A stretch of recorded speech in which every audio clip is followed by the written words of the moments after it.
আজও সকাল সকাল রেডি হয়ে গেছিলাম। আর ফার্স্টে আমি বিছানাটা গুছিয়ে নিই।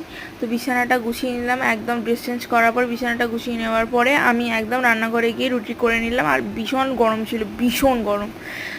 তারপরে আমি আবার এখানে গরম জল খাই, যেটা মধু আর লেমন দিয়ে খাই, সেটা আমি খেয়ে নিয়ে আমি স্নানটা সেরে নিয়ে আমি একটুখানি লেখার কাজ ছিল, তো সেই লেখাগুলো কমপ্লিট করে আমি পড়তে বসে গেলাম। আর তারপরে আমি একটা পড়া থেকে উঠে একটা দেবের ফিল্ম দেখে নিয়ে আবার আমার আইসক্রিমের খুব ক্রেভিংস হচ্ছিলো, তো লাঞ্চটা কমপ্লিট করে আমি আইসক্রিমটা খেয়ে আবার রেডি হয়ে গেলাম। দেখেছো আমার একটুখানি জাস্ট রেডি হবো কি ঘেমে চান করে তারপরে পড়তে চলে গেছিলাম। তো 6টার সময় যখন ফিরছিলাম তখন একটা আইসক্রিম খেলাম। সবসময় আমি ঘামছি, আমার মুখের অবস্থা দেখো না, সত্যি বাবারে বাবা।